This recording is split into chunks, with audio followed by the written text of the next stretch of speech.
Good morning, everyone.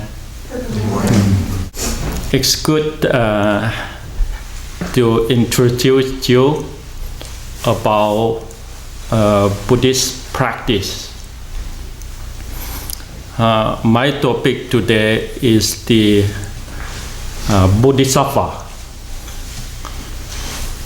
Bodhisattva of Buddhism is a very important personality which represent a Buddhist quality.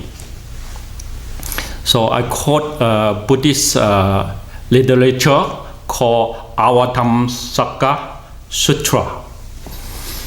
This literature is telling story. Inside this big book, they have a chapter. This chapter is called Quest for the Ultimate Truth.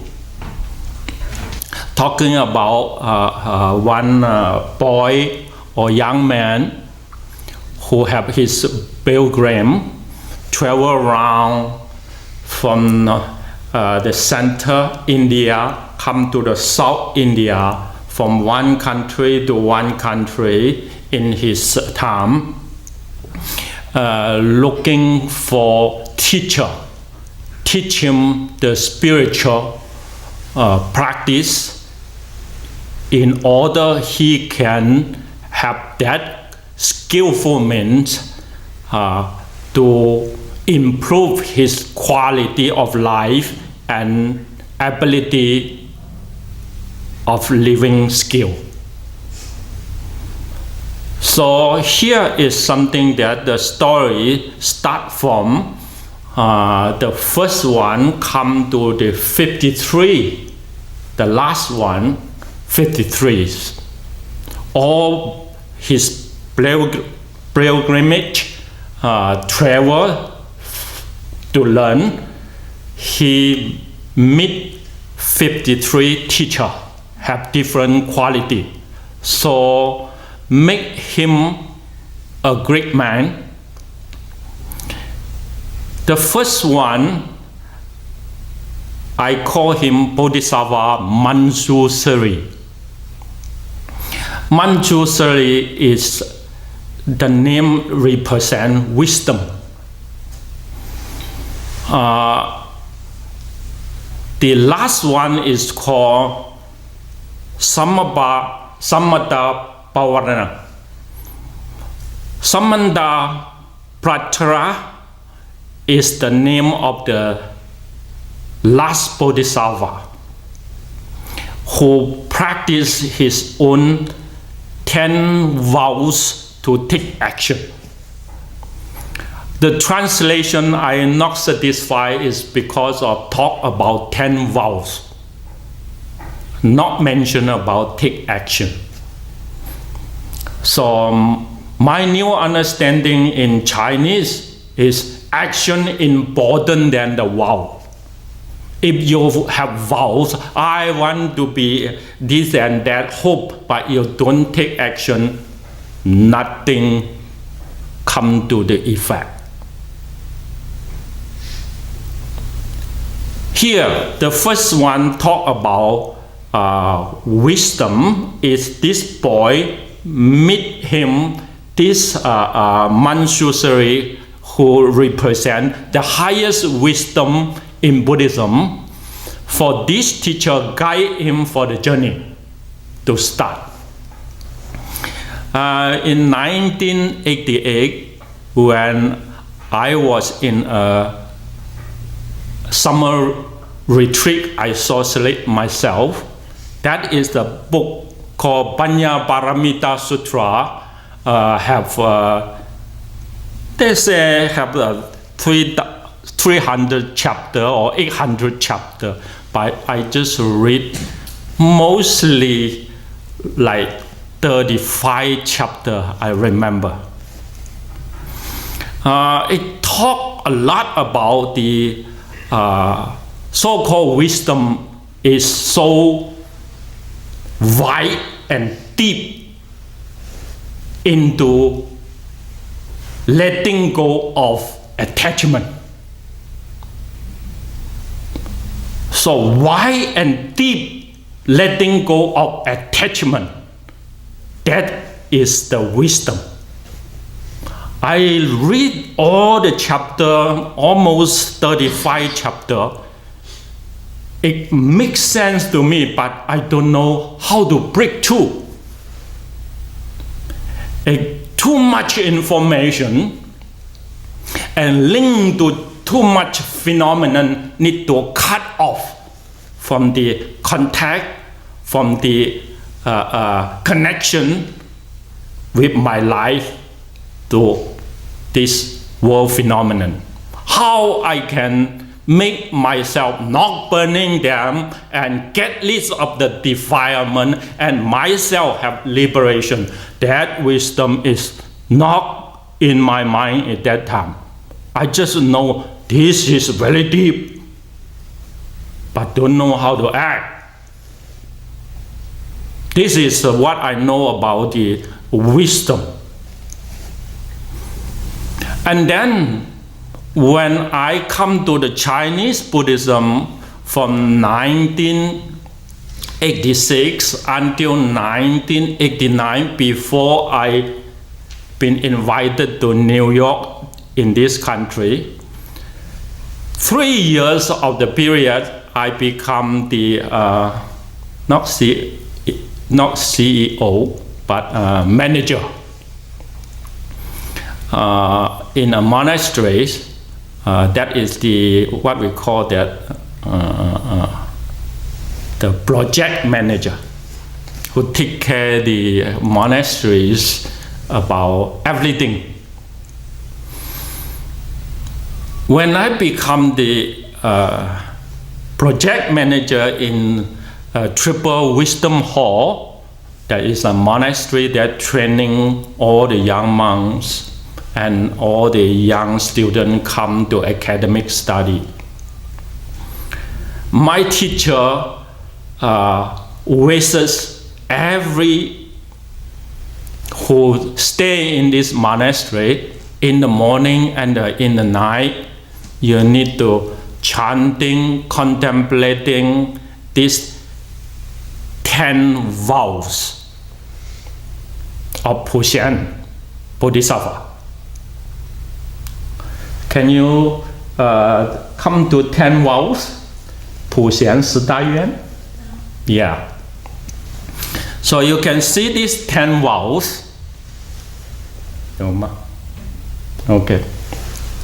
I want to show you something is these 10 vows, even though I keep in contemplating and recycling in my mind in 3 years' time, day and night.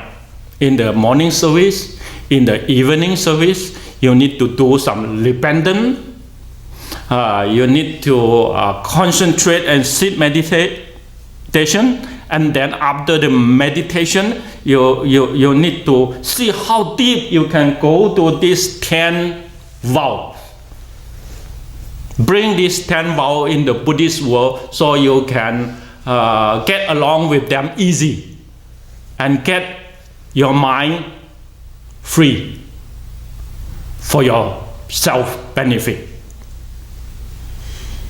And it's not easy for me because once you come out to the real world, easy to make conflict, easy to come to the condition and trouble by this condition. Anything your eye, ear, all the senses contact, or your mind contact to something, it not become obstacle, and it will bring your anger, it will bring up the greedy, it will make yourself confused and ignore. So I find myself come into the assembly and running as a manager to the assembly or the monastery. It's not qualified because of my quality of life, just not patient enough to let myself free And if you don't free yourself, then you make problem to other.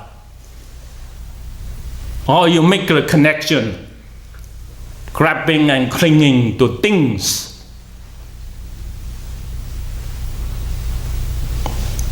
Here is something that once I come to the United States here, slowly myself become more sharp and more sharp, this mind running, because it's no way to back. I'm a man, want to bring this teaching, have a mission, help when people invited, so I need to work better than beside my teacher.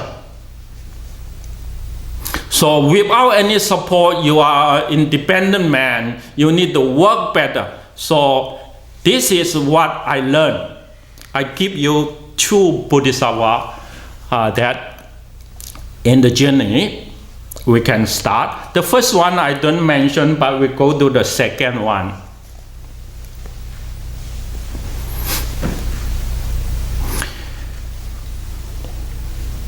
Okay.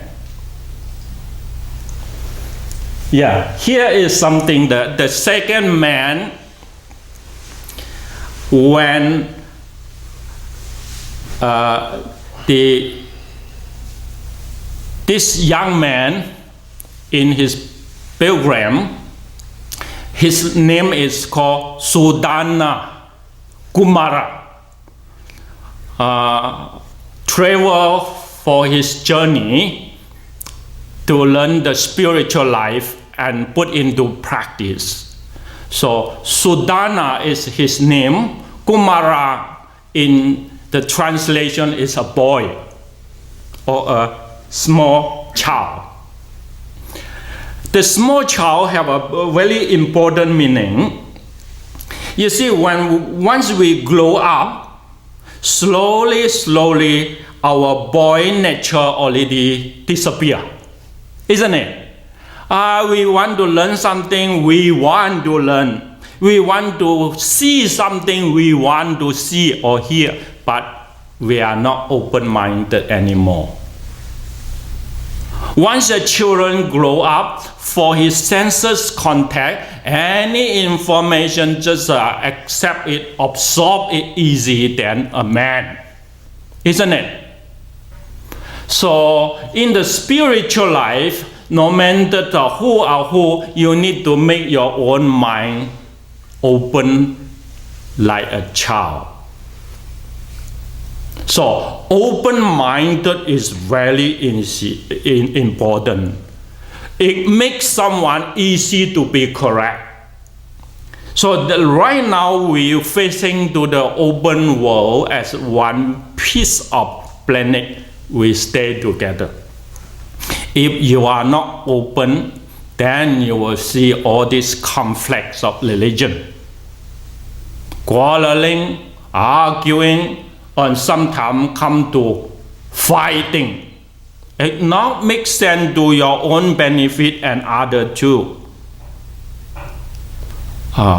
Here is the first Bodhisattva when this Sudana, young boy, travel, the first teacher he met, the teacher teach him. That sutra is written there, but I just say that this sutra meaning for me, if I translate it, it's called everywhere eyes liberated. He teach him this kind of message, everywhere eyes liberated. Means everywhere your senses touching, from that moment you're liberated. Your mind is free from that.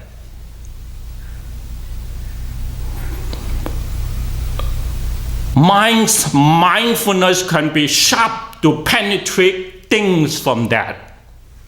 This is the first teacher who want to teach him. When you travel, you need to have that kind of mindfulness, sharp, alert mind.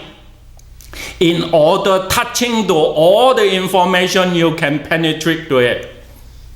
Not become label, not become anything that stubborn to your own standpoint. You see, this information is very, very important. I learned this one, I name it everywhere, eyes liberated. Yeah, that is the bottom line when you start your travel. So I come to United States in New York, I read lawyer book, learn how this law make in this country. I read 35 of the president in this country. See, every president has his own gifts to this country. Every president have his own quality and some unwholesome quality too. So I learned that, and then I come back. When I travel, come to this Augusta, I learned from a priest called Paul. He teach me New Testament. And one another, he teach me Hebrew Kabbalah. And come here, to here I never talk too much. I just build meditation or start to work. Until now I start to work. People not interested too much of your word. They just want to see more what you act can make things different.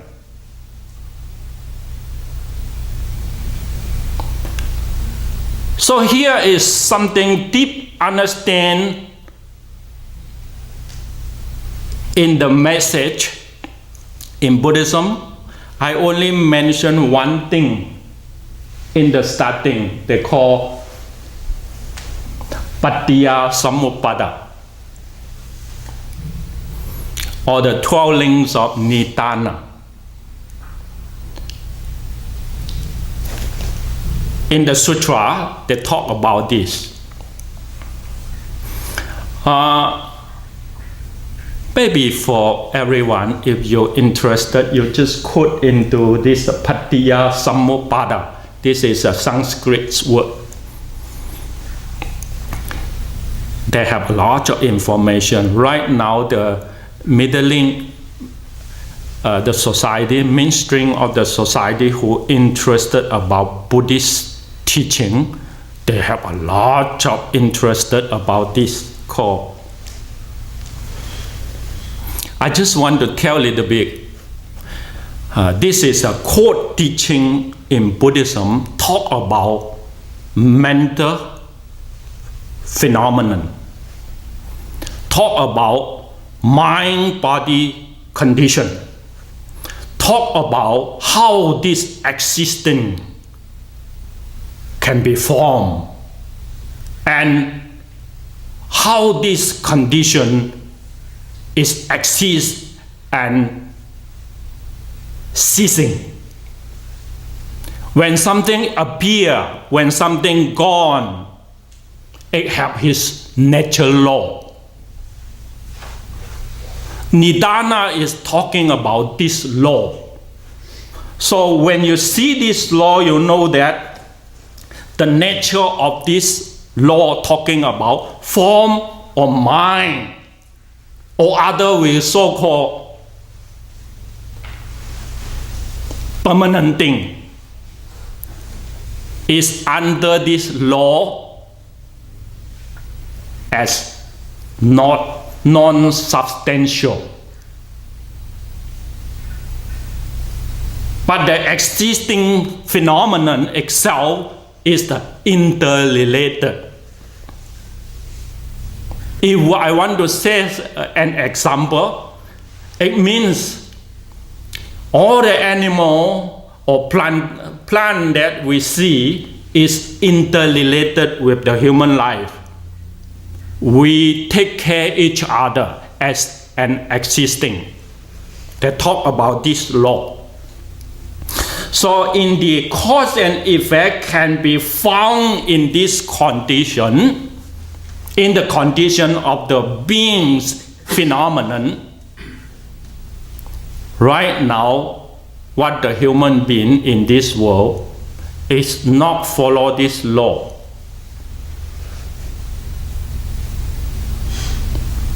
If one day this law been misused it in the wrong way, the extreme condition will be increased, hurt back to the human life. So Buddhism is not talk about who is the super power create this world, but it talk about condition is the nature we need to wake up. So awakening yourself is very important. If someone awaken himself, we call him Bodhisattva. Bodhisattva is someone have a great heart to open himself to benefit others. It's a joke for me. Sometimes we say that Jesus is a Bodhisattva. He represent wholesome. He represent the great love, unconditional love to others. When someone say that, I keep smiling. I see that if religion have that kind of sharp mind to see things, the common value, what is wholesome, what is unwholesome, you can stand and firmly you determine this is wholesome. You cannot give him bad label. You need to give him label as wholesome. So this is called wisdom. Without clinging to your own bottom line or ego, but you can open-minded to see things in the reality.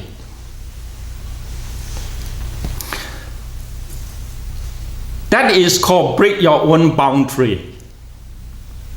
So when someone can break his own boundary, you enter into the Paticca Samuppada. Okay, the second teacher he met. Once Sudana, the second teacher, he traveled and meet this teacher. Is very important to him. He teach him no abiding.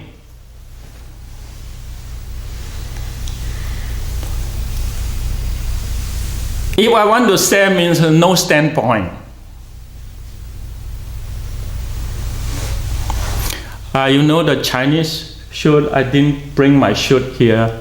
Man, I assure you, we have a shoot that the monk, Chinese monk wear. We call that Lo Han Se, the Arahant shoot. I want to tell you the Arahant shoot have a meaning there.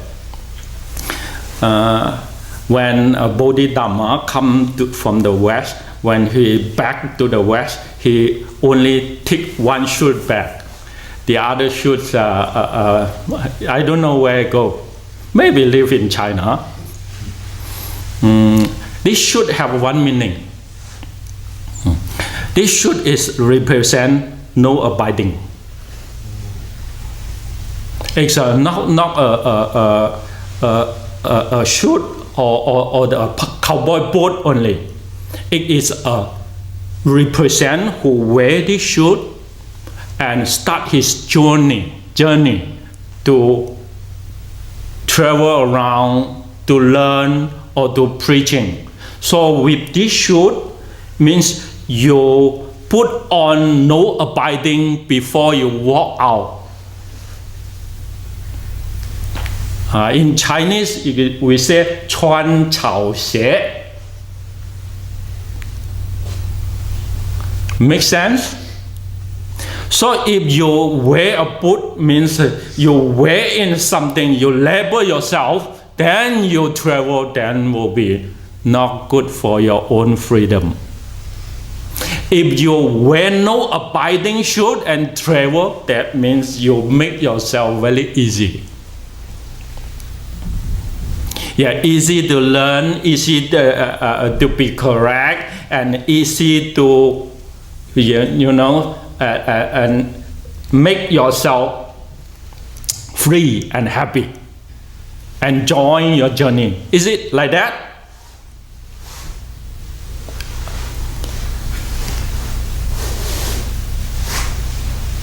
Here is something.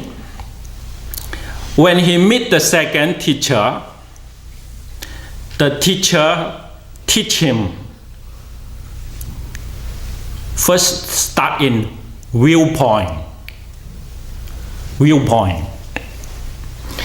So he said about this viewpoint, because of no abiding, you will be established easy, become very knowledgeful, you can absorb. And this will help you contemplate into more deeper meaning. And after this knowledge been built, then every contact you become no obstacle. This is first thing. Right now, the life of ourselves is not easy like that because of the skillful, especially today there is information. Every field like scientist, physician, farmer, merchant, every of them have his own profound knowledge. Even though just religion, they have a very deep, profound meaning in every world religion. If yourself, in your own standpoint, and you want to learn something with others, it's no way to open up this knowledge to become merged into your life, because you already have that color. Why don't you make yourself white color or colorless? Then it may easy to yourself. So in a Buddhist young man, our teaching for his journey is make yourself colorless in order you can easy in your walk. So the second is become assembly, come to someone and learn to someone.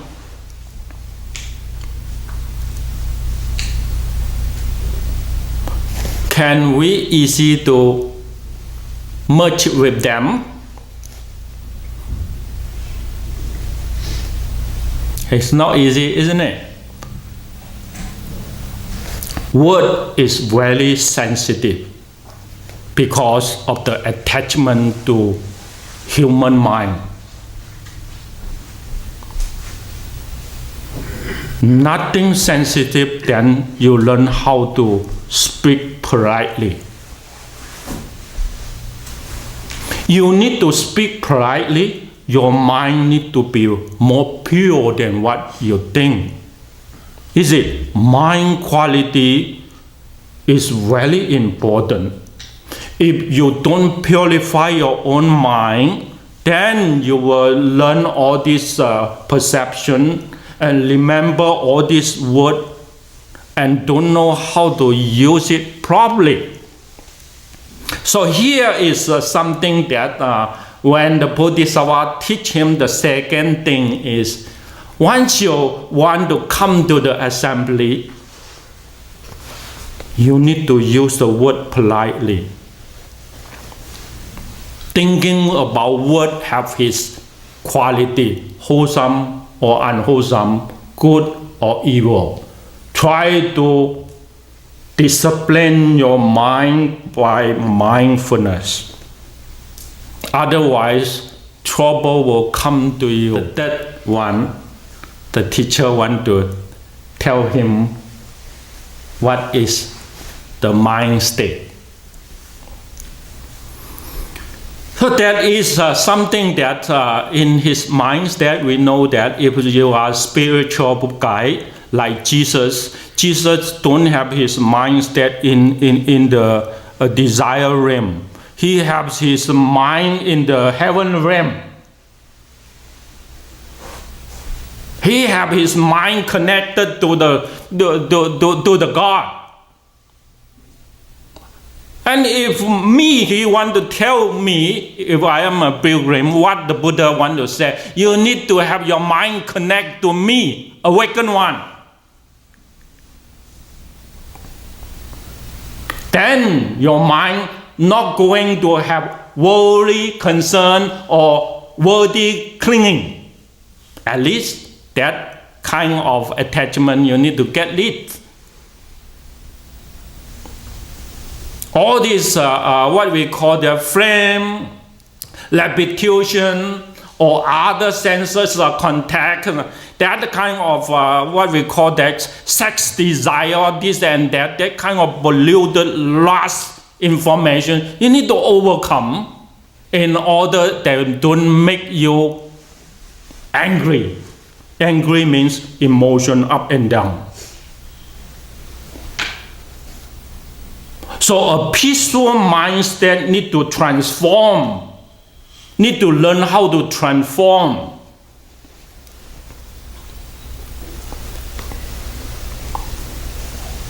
Someone in the Buddhist, if you transform too much, you become attached to your own self-liberation.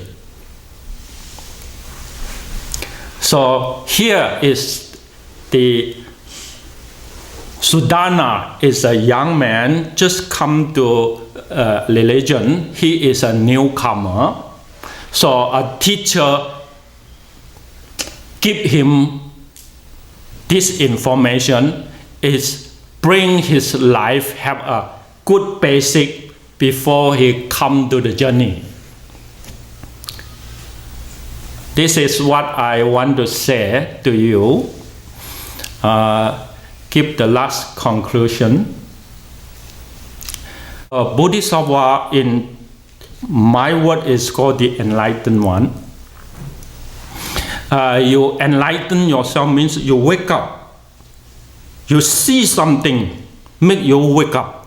After wake up, then you walk to the destination, come to the goal.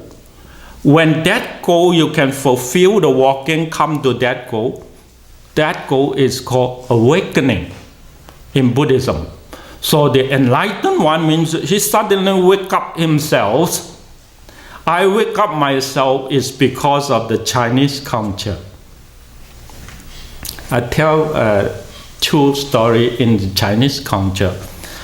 When I was 5 years old, my grandpa teach me martial art, Chinese martial art. That kind of martial art is called Shaolin martial art. So when I learned the Shaolin martial art, because they come from Guangdong. Guangdong have 10 tigers called Wang Fei Hong. They talk about the first. Who can read the first one? In the Chinese culture, 天行健，君子自强不息. This is called from very old Chinese teaching called Zhou Yi. This word is called a gentleman. A gentleman. You need to be diligent, be strong and diligent yourself. Means you need to be always like that.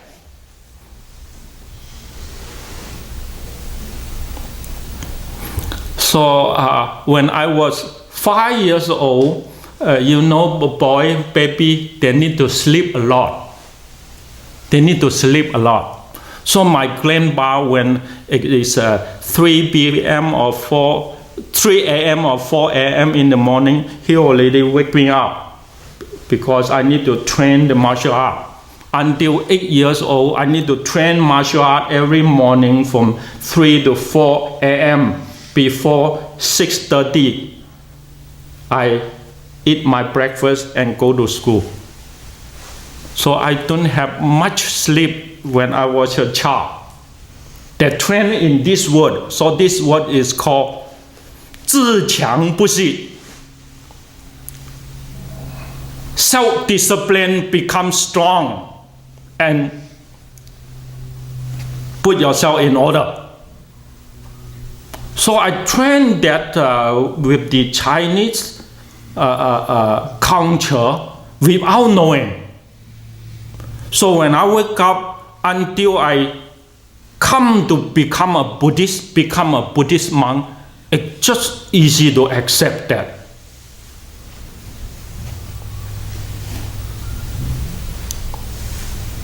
Okay, because of the times, I may not go all, but I already have some word there. Talk is nothing important. Important is try to communicate, try to exchange information to each other. It's not serious sometimes, but it have meaningful to the life. If you can get this message, I already try my best to communicate with you, newcomer. Thank you.